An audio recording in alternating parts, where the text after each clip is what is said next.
성자에게 물었다고 합니다. 인생이란 무엇인지 제게 말씀해 주실 수 있겠습니까? 그러자 그 성자가 잠시 가던 길을 멈추어 서더니 다시 그냥 이내 가버리고 말았다고 합니다. 아무런 말이 없이 사라진 그 성자를 그 다음날 그 사람이 또 만났습니다. 그래서 그 성자에게 이렇게 따져 물었습니다. 제가 어제 당신에게 질문을 드렸는데 인생이란 무엇인가 물었습니다. 근데 아직까지도 답을 해주지 않았습니다라고 따져 물었다고 합니다. 그러자 성자가 이렇게 대답을 했다고 합니다. 저는 어제 분명히 대답을 드렸습니다. 그러자 아니요라고 말하면서 그냥 서 계시다가 가버리지 않았습니까? 라고 그 사람이 말을 하였습니다. 그때 성자가 이렇게 말을 했다고 합니다. 당신이 제게 인생이 무엇인지 물었는데 저는 행동으로 대답을 한 겁니다. 더 나은 대답이 뭐가 있겠습니까? 여기 이야기가 무엇을 보여줍니까? 그냥 왔다가 그냥 가는 것이 인생이라는 겁니다. 여러분 아마 지금 그러한 마음을 지금 요업이 느끼고 있을는지도 모릅니다. 인생은 그냥 왔다가 그냥 간다는 생각을 요업이 그 마음 가운데 많이 하고 있을 것 같습니다. 욥기 2장 8절을 보면은 욥은 제 가운데 앉아 있습니다. 여기서 제 가운데 앉아 있다는 말은 쉽게 말을 해서 쓰레기 더미 위에 앉아 있는 겁니다. 욥은 지금 인생의 호망을 느끼며 쓰레기 더미 위에 앉아 있습니다. 욥기 2장 11절을 보면은 이러한 욥의 고난을 이야기를 듣고 3명의 친구가 찾아왔다라고 성경은 말씀하고 있습니다. 대만 사람 엘리바스와 수아 사람 빌닷과 나아마 사람 소발이 찾아왔습니다. 대만이라는 이름은 에돔에서 가장 중요한 성읍이 되겠습니다. 그러니까 지금 엘리바스는 대만 사람이라는 것은 바로 에돔 사람이라는 것을 보여주고 있습니다. 엘리바스라는 이름 자체가 에돔식 이름입니다. 창세기 36장 4절에 따르면 에서에게 여러 아들이 있었는데 그 중에 한 사람이 엘리바스라고 성경은 분명히 기록하고 있습니다. 물론 우리는 여기 욥기에 나오는 엘리바스가 에서의 아들 엘리바스인지 아닌지는 확실하게 알 수가 없습니다. 우리가 적어도 지금 이 욥기에 있는 엘리바스에 대해서 확실하게 대답할 수 있는 것은 엘리바스가 에돔 사람이라는 겁니다. 에돔 사람인 것이 왜 중요합니까? 당시에 가장 지혜로운 사람을 에돔 사람이라고 불렀습니다. 지혜로운 땅에서 지혜로운 엘리바스가 지금 욥을 위로하기 위해서 찾아왔습니다. 두 번째 친구 빌닷은 수아 사람이라고 되어 있습니다. 수아는 누구일까요? 수아라는 것은 아브라함이 후처 그두라에게서 낳은 여러 아들 중에 한 명이 수아입니다. 그러므로 이 빌닷이라는 사람은 아브라함이 후처에게서 낳은 수아라는 사람의 후손이라는 것을 성경은 분명히 말씀하고 있습니다. 세 번째 친구는 소발인데 나아마 사람이라고 소개를 하고 있습니다. 나아마라는 것은 창세기 4장에 라멕이라는 사람이 여러 아내를 두었는데 그 중에 하나에게서 낳은 딸 이름이 나아마입니다. 그러니까 아마도 이 소발은 라멕의 후손이라는 것을 지금 성경은 말을 하고 있습니다. 여하튼 이 세 명의 친구들이 욥을 위로하러 찾아왔습니다. 이 세 명의 친구들이 욥을 보고는 너무나 모습이 달라져서 알아보기 힘들었다고 합니다. 근데 우리가 주목해야 할 표현이 2장 13절에 나옵니다. 여러분 2장 13절을 보시면 어떻게 말하고 있습니까? 밤낮 7일 동안 그와 함께 땅에 있었으나 욥의 고통이 심함을 보므로 그에게 한마디도 말하는 자가 없었더라 이렇게 말합니다. 여러분이 병원에 신방을 가거나 또는 장례식에 가면 유가족에게 어떻게 이야기합니까? 말을 하며 위로를 합니다. 근데 지금 이 욥에게 찾아온 친구들은 계속해서 침묵하고 있었다라고 성경은 말씀하고 있습니다. 그것도 무려 며칠 동안 침묵하고 있었다는 겁니까? 7일간을 아무런 말이 없이 지금 보내고 있었다라고 성경은 말을 하고 있습니다. 이것이 무엇을 의미할까요? 성경에서 7일간의 침묵은 죽은 자를 애도하는 겁니다. 제가 한 두 가지 예를 든다면 요셉이 아버지 야곱을 위해서 7일간 애도를 하였습니다. 그리고 두 번째로 길르앗 야베스 주민들이 사울왕의 죽음을 7일간 애도하였다고 성경은 분명히 말씀하고 있습니다. 그러므로 지금 욥의 세 친구들은 욥에 대해서 7일간 침묵하고 있다는 것은 무엇을 의미하는 겁니까? 욥이 곧 죽을 사람이라는 겁니다. 친구들이 와서 보기에는 욥은 이제 영원히 살 사람이 아니고 계속해서 살 사람이 아니고 곧 죽을 사람이니까 욥을 찾아온 김에 애도하고 가겠다는 겁니다. 여러분 욥의 친구들의 행동을 보십시오. 12절을 보면은 욥의 세 친구들은 겉옷을 찢고 하늘을 향해서 지금 티끌을 나뉘며 자기의 머리에 뿌리고 있습니다. 욥의 친구들은 최대한 욥처럼 자신들도 슬퍼하고 있음을 나타내고 있습니다. 여기서 보여주는 중요한 진리가 무엇입니까? 욥의 세 친구들을 통해서 우리가 알 수 있는 중요한 진리는 슬픔을 가지고 있는 사람들을 위로하라는 겁니다. 로마서 12장 15절이 말씀하는 것처럼 우는 자들과 함께 울어라라고 성경은 분명히 말씀하고 있습니다. 로마서 12장 15절에 우는 자들이 있다면 함께 울어주는 것이 성경이 말하는 바입니다. 지금 욥의 친구들은 욥을 위해서 함께 슬퍼하고 있습니다. 우리가 너무나 욥기에 대해서 먼저 떠오르는 생각이 뭡니까? 욥과 욥의 세 친구들의 끊임없는 긴 논쟁, 이제 우리가 곧 살펴보게 되겠습니다만은 그 논쟁을 먼저 떠올리기 때문에 욥의 세 친구들은 무조건 잘못되었다는 선입견을 가지기 쉽습니다. 그러나 지금 욥의 세 친구들이 욥을 찾아온 것은 훌륭한 태도였습니다. 왜냐하면 로마서 12장 15절이 말하는 것처럼 우는 자들과 함께 울어주기 위해서 지금 욥을 찾아온 겁니다. 그럼 이때 3장 1절에 욥이 자신의 입을 열어서 생일을 저주하고 있습니다. 아마 이러한 모습은 성경에 있는 우리 모든 그리스도인들에게 큰 충격을 가져다 줄 겁니다. 욥이 이미 1장과 2장에서 어떻게 고백을 하였습니까? 주신 자도 여호와시오 거두신 자도 여호와시다라고 분명히 말씀을 하였습니다. 그렇게 고백했던 욥이 지금 어떻게 고백을 하고 있습니까? 내가 차라리 태어나지 않았으면 더 좋았겠다라고 지금 한탄하며 탄식하고 있습니다. 여러분 욥기를 읽어보면은 우리 이러한 모습이 참으로 욥기를 이야기가 너무나 어렵게 되어 있습니다. 아마 욥기가 1장과 2장만 있다면은 가장 은혜로운 성경이며 우리가 아마 너무나 사랑하며 수많은 설교자들이 설교하는 성경 말씀이 되었을 겁니다.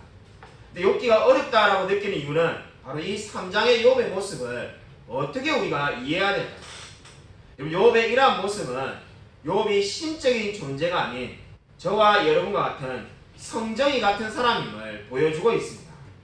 욥에게는 감정이 있었기 때문에 1, 2장에는 주신 자도 여호와시오 취하신 자도 여호와시라고 고백했지만은 이제 지금 3장에 오면은 어떠한 느낌을 받고 있습니까? 차라리 태어나지 않았으면 좋았겠다라고 지금 탄식하고 있습니다. 저와 여러분에게도 감정이 있습니다. 여러분 감정은 죄가 아닙니다. 안타깝게도 어떤 그리스도인들은 절대로 그 어떠한 경우에도 슬퍼해서는 안 된다라고 가르치는 분도 있습니다. 그렇게 말하는 분들은 근심하는 사람들 마음속에 반드시 영적으로 문제가 있다라고 생각하기 때문입니다. 그러나 결코 그렇지가 않습니다. 찰스 스펄전 목사님은 욥은 성경의 인물 중에서 가장 큰 슬픔을 겪은 사람이지만은 그의 슬픔 속에는 죄가 없었다라고 잘 설명하였습니다. 여러분 그렇습니다. 여러분 이 말을 꼭 기억하시기 바랍니다. 욥은 성경에 나오는 모든 인물을 통틀어서 가장 슬픈 사람이었지만은 그 속에는 결코 죄가 있지 않았습니다. 그 말은 반대로 말한다면은 죄를 짓지 않아도 저와 여러분이 얼마든지 슬픔 가운데 살 수 있다는 겁니다. 여러분 욥은 분명히 슬픔에 빠져 있지만 그 슬픔에는 죄가 없었습니다. 사도 베드로도 베드로전서 1장 6절에서 이렇게 말을 하였습니다. 그러므로 너희가 이제 여러가지 시험을 인하여 잠깐 근심하게 되지 않을 수 없었으나 오히려 크게 기뻐하도다. 이 말씀이 무엇을 의미합니까? 저와 여러분이 잠시 근심할 수 있다는 겁니다. 그리스도인들도 근심할 수 있고 때때로 넘어질 수 있습니다. 그러나 결국은 어떻게 된다는 겁니까? 크게 기뻐하게 된다는 것이 베드로가 말씀하는 바입니다. 여러분 그러므로 우리 주위에 어떤 형제나 자매가 슬픔에 빠져 있다고 해서 무조건 그 사람이 죄를 짓고 있다고 단정해서는 안 됩니다. 욥처럼 너무나 슬프지만은 죄를 짓지 않는 경우가 있기 때문입니다. 여러분 오늘 욥기 3장 16절을 함께 읽겠습니다. 우리 16절 말씀 같이 함께 읽겠습니다. 네, 시작. 또는 낙태되어 땅에 묻힌 아이처럼 나는 존재하지 않았겠고 빛을 보지 못한 아이들 같았을 것이라. 여러분 이 말씀 중에 낙태되어라는 말에다가 이런 밑줄을 그어놓으십시오. 좋지도 않은 목사님, 좋지도 않은 낙태라는 말에 왜 밑줄을 그라고 말합니까? 이렇게 생각할 수 있는데 신구약 성경에 각각 단 한 번씩밖에 나오지 않는 특이한 표현입니다. 지금 여기에 이 단어가 나와 있고 또 나오는 단어는 고린도전서 15장에 나오는데 여러분이 잘 알기 때문에 찾지는 않겠습니다. 맨 나중에 만삭되지 못하여 난 자 같은 내게도 보이셨느니라는 바울의 위대한 고백이 있습니다. 맨 나중에 만삭되지 못하여 난 자, 거기에서 만삭되지 못하여 난 자라는 그 긴 표현이 바로 여기에 낙태와 똑같은 단어입니다.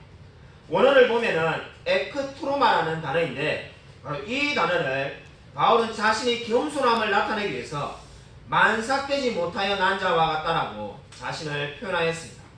똑같은 단어를 지금 욥은 어떻게 사용하고 있습니까? 차라리 이 세상에 나지 않았으면 좋겠다라고 표현하고 있습니다. 성경에 단 2개밖에 없는 단어입니다. 근데 바울은 자신의 신앙이 하나님께 달려있다는 것을 나타낼 때 사용하였고 욥은 인생을 탄식하며 지금 한탄하는 단어로 사용하고 있습니다. 우리 시대의 유명한 저자 필리안 씨라는 분이 있습니다. 그분이 쓴 책 중에 하나님 당신께 실망했습니다라는 유명한 책이 있습니다. 그 책에는 아무도 묻지 않은 3가지 질문이라는 한 주제가 있습니다. 3가지 질문이 무엇일까요? 아무도 묻지 않는 3가지 질문의 첫 번째 질문이 하나님은 공평하십니까? 입니다. 그 말은 무슨 말이냐면은 하나님을 믿고 말씀을 따라 사는 사람보다는 말씀을 어기며 말씀을 믿지 않는 사람이 더 잘 살더라는 겁니다. 그래서 아무도 묻지 않는 3가지 질문 중에 첫 번째는 하나님은 공평하십니까? 입니다. 두 번째 질문은 하나님은 왜 침묵하시는가입니다. 하나님께서 우리와 늘 함께 하시고 하나님 우리를 향한 놀라운 계획을 가지고 계신다라고 늘 말씀하는데 하나님은 때때로 우리가 괴롭고 힘들고 고난을 당할 때 침묵하신다는 겁니다. 그래서 두 번째 질문이 하나님은 왜 침묵하시는가입니다. 세 번째 질문은 하나님은 왜 숨어 계시는가입니다. 우리는 성경의 말씀을 믿고 분명히 그 말씀을 따라 삽니다. 그러면 우리가 무엇을 기대합니까? 하나님이 이 말씀대로 사는 자에게 증명을 해주시기를 기대하는데 아무런 응답이 없을 때가 있습니다. 마치 하나님이 어딘가 숨어 계시는 것처럼 되어서 우리가 하나님을 찾아다녀야 될 것 같은 느낌이 들 때가 있습니다. 그래서 필리안 씨는 이 3가지 주제를 말하면서 하나님께 실망했습니다라고 책 제목을 정하였습니다. 아마 많은 성도님이 방금 말한 3가지 주제, 하나님은 공평하십니까? 하나님은 왜 침묵하십니까? 하나님은 왜 숨어 계십니까? 라는 생각을 한 번쯤은 해보았을 겁니다. 욥도 마찬가지입니다. 욥은 지금 죄가 없는데 지금 고난을 겪고 있습니다. 욥 입장에서 보면 어떤 생각이 나올 수밖에 없습니까? 하나님은 정말로 공평한 분일까? 나는 하나님을 믿는데 왜 이런 고난을 당해야 되는가? 이런 생각이 안 들래야 안 들 수가 없습니다. 지금 욥은 죽고 싶은 만큼 괴로운데 하나님은 침묵하고 계시고 어디엔가 숨어 계신다라고 욥은 느끼고 있습니다. 그렇기 때문에 욥은 하나님께 실망할 수밖에 없습니다. 하나님의 반응이 없으니 욥은 자신이 차라리 태어나지 않았으면 더 좋았을 거라고 지금 불평하고 있습니다. 여러분 20절 말씀을 보십시오. 여러분 20절 말씀 같이 한번 읽겠습니다. 네, 시작. 어찌하여 고난을 당하는 자에게 빛을 주셨으며 마음이 아픈 자에게 생명을 주셨는고. 언뜻 보면은 고난 당하는 자나 마음이 아픈 자나 다 모두 욥 자신을 가리키는 것처럼 보입니다. 그러나 그렇지가 않습니다. 고난 당하는 자는 단수로 표현되어 있습니다. 고난 당하는 자는 지금 욥을 의미하는 겁니다. 그러나 마음이 아픈 자라는 말은 이 복수로 되어 있습니다. 이 단어가 복수로 되어 있기 때문에 지금 욥이 아니라 욥의 고난 당하는 걸 보고 마음이 아픈 사람이 여럿이라는 겁니다. 아마 지금 찾아온 친구들을 가리킨다라고 볼 수가 있습니다. 그러니까 고난당하는 자는 지금 욥 자신이고 마음이 아픈 자는 욥을 바라보는 친구들이라고 지금 말을 하고 있습니다. 실제로 우리의 삶도 정확히 20절과 마찬가지지 않습니까? 사실 인생이 고난당하는 자 아니면은 마음이 아픈 자 이 두 가지 중에 한 가지에 처하게 되어 있습니다. 저와 여러분이 자신이 고난을 당해서 괴롭든지 아니면 우리가 괴롭지 않으면 어떻습니까? 우리 주위에 있는 사람이 고난을 당해 있는 경우가 많이 있습니다. 그래서 그걸 바라보면 어떻습니까? 우리의 마음이 아픕니다. 그러므로 인생을 사실 한 문장으로 요약하면 오늘 이 20절이 됩니다. 내가 고난을 당하고 있든가 아니면 어떻습니까? 누군가 나의 사랑하는 이웃들이 고난을 당하고 있어서 내 마음이 아프든가 두 가지 중에 한 가지 상태에 처하게끔 되어 있습니다. 이것이 바로 인생이다라고 욥은 말을 하고 있습니다. 욥은 지금 고난 가운데 마치 인생을 다 꿰뚫은 철학자나 성자처럼 인생을 한마디로 지금 요약을 하고 있습니다. 여러분 23절 한번 보십시오. 우리 23절 같이 한번 읽겠습니다. 네, 시작. 하나님의 둘러싸여 길이 야속한 사람에게 어찌하여 빛을 주셨는고. 여기 23절 말씀을 좀 더 쉽게 번역되어 있는 말씀으로 제가 읽어드리겠습니다. 어찌하여 하나님은 길 잃은 사람을 붙잡아 놓으시고 사방으로 그 길을 막으시는가. 우리 개혁 성경이 잘못 번역된 건 아니지만 이 번역이 더 쉬우시죠. 다시 한번 읽어드리겠습니다. 어찌하여 하나님은 길 잃은 사람을 붙잡아 놓으시고 사방으로 그 길을 막으시는가. 여러분이 길을 한번 찾고 있다고 생각해 보십시오. 근데 제가 여러분을 붙잡아 놓고는 마치 길을 아는 사람인 것처럼 붙잡아 놨는데 하는 것이 못 가도록 길을 사방에 막고 있다면 얼마나 약이 오르고 화가 나겠습니까? 지금 욥이 하나님께 대해서 그렇게 느낀다는 겁니다. 하나님은 자기에게 길도 안 알려주면서 앞으로 나아가야 될 모든 길을 사방으로 다 막고 계신다는 겁니다. 그러니까 욥이 지금 어떻게 느낄 수밖에 없습니까? 사는 게 죽는 것보다 못하다라고 느끼고 있습니다. 여러분 인생을 살다 보면 차라리 사는 게 죽는 것보다 못하다라고 느낄 때가 있습니다. 차라리 죽는 게 낫다라는 생각이 들 때가 있을 겁니다. 지금 바로 욥이 그러한 상황을 겪고 있습니다. 우리 찬송가를 보면은 여러분 찬송가의 작자에 대한 저자에 대한 이름을 한번 유심히 본 적이 있는지 모르겠는데 유심히 보다 보면은 크게 세 명의 이름이 많이 나와 있음을 알 수가 있습니다. 유명한 장님이었지만 많은 찬송가를 쓴 화니 크로스비, 그리고 감리교회 창시자인 요한 웨슬레의 이 형제인 찰스 웨슬레, 그리고 또 한 사람이 윌리엄 쿠퍼라는 분이 찬송가 가사를 많이 썼습니다. 윌리엄 쿠퍼가 6살 때 어머니가 돌아가셨다고 합니다. 아버지가 윌리엄 쿠퍼는 장례식에 참석하지 말고 집안에 있으라고 말하면서 장례식 운구를 이제 옮기기 시작합니다. 근데 윌리엄 쿠퍼가 창문에서 2층 창문에서 그 어머니가 실려가는 운구를 바라봅니다. 그리고 그때부터 윌리엄 쿠퍼에게 평생 사라지지 않는 우울증이 시작됩니다. 이 윌리엄 쿠퍼가 우울증이 있다 보니까 학교에 가서 친구들에게 따돌림을 받게 됩니다. 따돌림을 받게 되어서 학교의 친구들이 계속 놀리게 됩니다. 결국 그것을 견디지 못하고 힘들어하는데 좀 나아졌을까 싶을 때 장성해서 어른이 되고 난 다음에 약혼녀가 생깁니다. 근데 그 약혼녀와 2년 뒤에 결혼을 하려고 하니까 아버지가 결혼에 반대하게 됩니다. 헤어지고 난 다음에 윌리엄 쿠퍼가 극심한 우울증을 겪게 됩니다. 결국 정신병원에 입원을 하게 됩니다. 정신병원에서 3번에 걸쳐서 자살을 시도하였습니다. 그때마다 하나님의 은혜로 극적으로 살아나서 회복되었습니다. 더 놀라운 것은 그 병원이 기독교 재단에서 운영하는 병원이었습니다. 결국 의사 선생님과 간호사의 도움으로 복음을 믿고 예수 그리스도를 영접하게 되었습니다. 그때부터 수많은 찬송시를 쓰게 되었습니다. 많은 찬송시를 쓰고 하나님에 대한 많은 글을 썼습니다. 저와 여러분이 이쯤에서 기대하는 이야기가 뭡니까? 예수 믿으니까 우울증이 다 나았고 한 번도 다시 걸리지 않고 인생을 끝마쳤다. 우리가 이런 이야기 기대하죠. 근데 윌리엄 쿠퍼의 이야기는 그렇게 전개되지 않았습니다. 전혀 예기치 못한 사건에서 우울증이 다시 재발하게 되었습니다. 우울증이 분명히 예수를 믿고 사라졌습니다. 근데 언제 재발하게 되냐면은 친한 지인이 윌리엄 쿠퍼의 어머니의 초상화를 선물로 주게 됩니다. 초상화를 받고 난 다음에 그것을 보고 있으니까 이제 잊고 있었다고 생각했던 6살 때 어머니가 운구에 실려가는 그 모습이 떠올리기 시작합니다. 그때부터 다시금 우울증이 재발하게 됩니다. 이제 예수를 믿으니까 우울증은 없어진 줄 알았는데 우울증이 다시금 심해지게 됩니다. 그리고 죽을 때까지 그 우울증이 낫지 않게 됩니다. 죽어가는 윌리엄 쿠퍼가 1800년에 병에 걸려서 죽어가면서 이렇게 말을 했다고 합니다. 말로 표현할 수 없는 절망을 느낍니다. 여러분, 위대한 설교자 스펄전 목사님이 돌아가시면서 했던 하나님과 즐거운 한때를 보냈다는 그러한 위대한 고백을 윌리엄 쿠퍼는 할 수가 없었습니다. 그냥 그 삶이 너무나 힘들고 고달팠기 때문입니다. 그러나 이 윌리엄 쿠퍼의 삶도 신자의 삶입니다. 어떤 사람들은 욥기 3장에 복음이 어디 있는가 이렇게 말을 하는 사람도 있습니다. 욥기 3장 읽어보면 저와 여러분이 방금 읽어보신 것처럼 아무런 정말로 암송할 만한 그런 말씀이 없습니다. 읽어보면은 마치 정말로 세상을 다 사는 걸 포기한 사람이 지금 말을 하고 있는 것처럼 느껴집니다.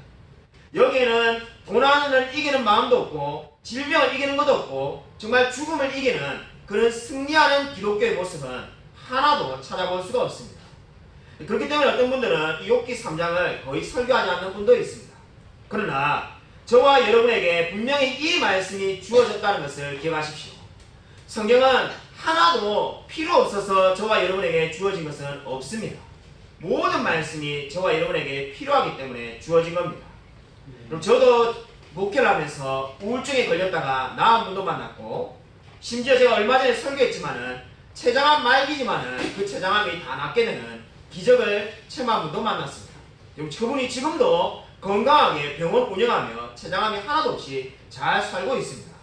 그렇게 승리하는 기독교가 있습니다. 그러나 분명히 오늘 욥기 3장이 말하는 것처럼 인생이 말로 표현할 수 없는 고난의 연속으로 살아가는 사람도 있습니다. 시편 88편의 헤만도 그렇게 살았고, 제가 좀 전에 예를 들었던 윌리엄 쿠퍼도 그렇게 살았습니다. 지금 욥도 그렇게 인생을 살아가고 있습니다. 여러분, 욥기가 왜 필요하겠습니까? 그렇게 끊임없이 인생을 고통 가운데 살아가는 사람을 위해서 이 말씀이 기록되어 있는 겁니다. 여러분, 그러면 욥기 3장에 나와 있는 욥의 여러 원망과 불평들을 어떻게 이해해야 될까요? 그냥 단순하게 적용해서 욥이 자신이 태어난 것을 후회하고 원망했으니까 저와 여러분도 오늘부터 병이 생기거나 이제 안 좋은 일이 생기면은 괜히 태어났다, 왜 내가 태어났을까, 이렇게 원망하며 살아야 되는 겁니까? 그렇지가 않습니다. 여러분, 욥기 3장에 이 모든 나오는 말씀은 반드시 두 가지 관점을 동시에 가져서 이해해야만 합니다. 여러분, 이것을 꼭 기억하시기 바랍니다. 첫 번째, 욥의 이러한 원망과 불평은 잘못된 일입니다. 욥이 분명히 취해야 될 태도는 1장 21절에 거두신 자도 여호와시오 주신 자도 여호와시라는 그 고백이 올바른 고백이었습니다. 욥의 지금 이 3장에 나오는 나는 태어나지 않았어야 한다, 나는 낙태된 아이보다 못하다는 말은 절대로 영적으로 옳은 일이 아닙니다. 그러므로 저와 여러분이 고난을 당해서 내가 괜히 태어났는 것 같다는 식으로 말을 해서는 안 됩니다. 그것은 죄를 짓는 겁니다. 그러나 분명히 기억해야 될 것이 있습니다. 여기에 우리는 욥기에 또 다른 한 가지 관점을 추가해서 욥을 읽어야만 합니다. 욥기 3장에 나오는 이 모든 욥의 태도는 사탄이 기대했던 것만큼 나쁜 것이 아니었습니다. 여러분, 이것을 꼭 기억하시기 바랍니다. 이 두 번째 관점이 없이 욥기를 읽으면 시험에 빠질 수밖에 없습니다. 아니, 욥이 왜 이렇게 불평불만하냐, 이거는 뭐 누구나 다 할 수 있는 게 아닌가, 그리고 이게 왜 성경에 이렇게 길고 기록되어 있는가, 이런 생각이 들 겁니다. 근데 욥기가 이렇게 길게 기록되어 있는 이유는 욥은 끊임없이 불평하고 원망했지만은 사탄이 기대했던 것만큼 나쁜 행동을 한 것은 아니라는 겁니다. 여러분, 사탄이 무엇을 기대했습니까? 울타리를 제거하고 가죽을 제거함으로써 기대했던 것은 욥이 하나님을 떠나는 것이었습니다. 그러나 결코 욥은 하나님을 떠나지 않았습니다. 불평하며 원망하였지만은 결코 하나님을 버리지 않았습니다. 종교개혁자 마틴 루터는 시련이 없는 것, 그것이 가장 큰 시련이다라고 말을 하였습니다. 여러분, 시련이 없는 것, 그것이 가장 큰 시련이라는 것이 무엇입니까? 루터는 마귀의 시험을 받을 때만이 진정으로 그 신자의 삶이 완성된다라고 보았기 때문입니다.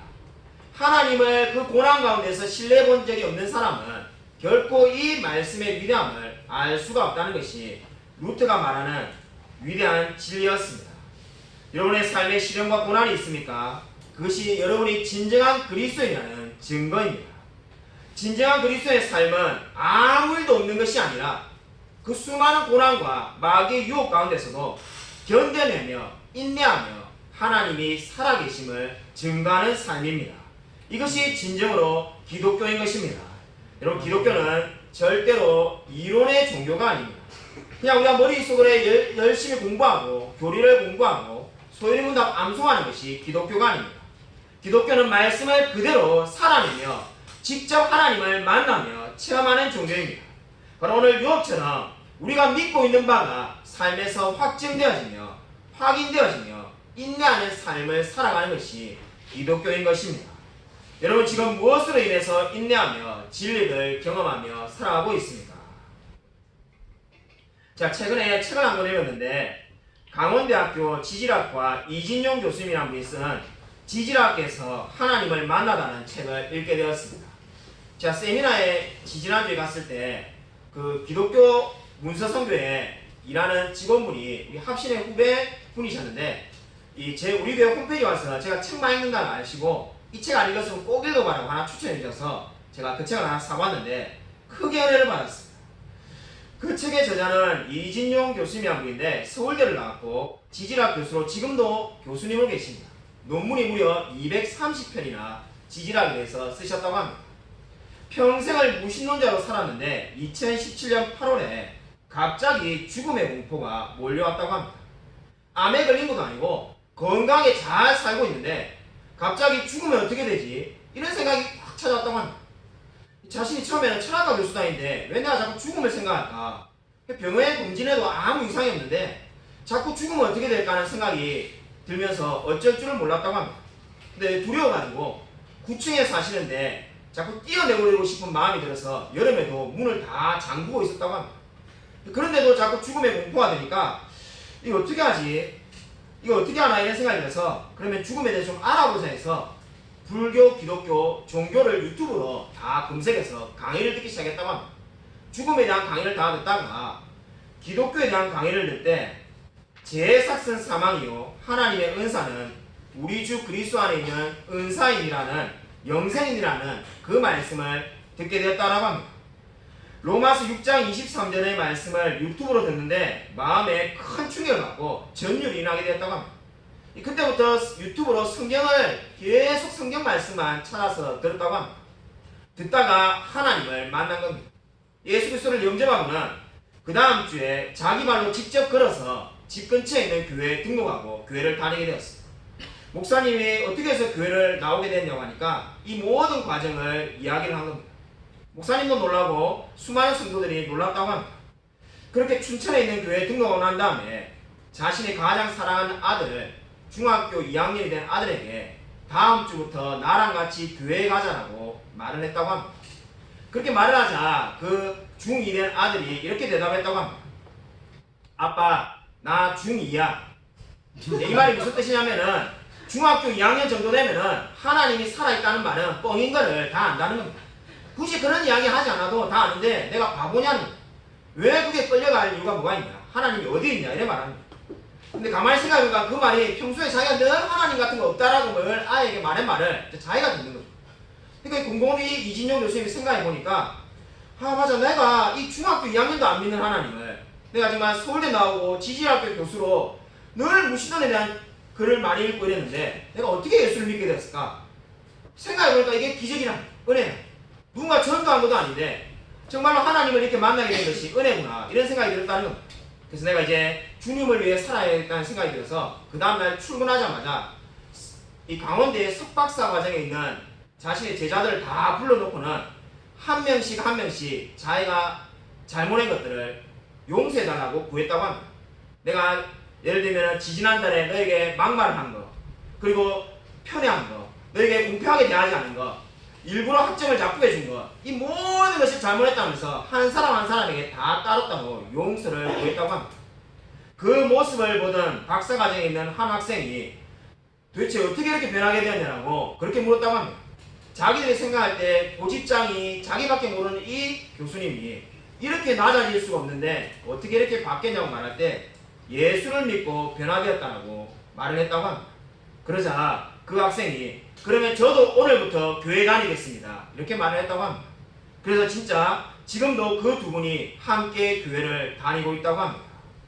여러분 이것이 무엇을 보여줍니까?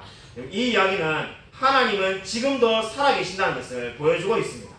여러분 욥기 3장 26절 마지막은 나에게는 평온도 없고 안일도 없고 휴식도 없고 다만 불안만이 있을 뿐이다라고 욥의 상태를 욥이 고백하고 있습니다. 저는 그러한 말로 말씀을 끝맺고 싶지 않았습니다. 여러분 그렇게 끝맺으면은 너무나 허무하게 느껴지지 않습니까? 그래서 정말 이 이진용 교수님의 이야기를 제가 여러분에게 들려드린 겁니다. 하나님은 지금도 살아계시고 정말 욥처럼 인생의 말로 표현할 수 없는 고난을 겪을 수도 있습니다. 저와 여러분도 욥처럼 그렇게 느낄 수가 있습니다. 도대체 하나님은 어디에 숨어 계시는가? 하나님 왜 나에게 나타나지 않는가? 왜 하나님은 침묵하시는가? 이렇게 느낄 때도 있습니다. 그러나 그때도 하나님이 살아계시며 저와 여러분과 함께 하신다는 것을 여러분 반드시 기억하시기를 바랍니다. 여러분 하나님은 지금도 움직이시며 역사하고 계십니다. 아무쪼록 삶에 있어서 욥과 같은 고난을 겪는다고 할지라도 주님의 놀라운 섭리가 우리 앞에 기다리고 있음을 믿으며 날마다 인내하며 오직 하나님만 바라보며 살아가는 저와 우리 모든 성도님이 되시기를 주님의 이름으로 간절히 축원드립니다.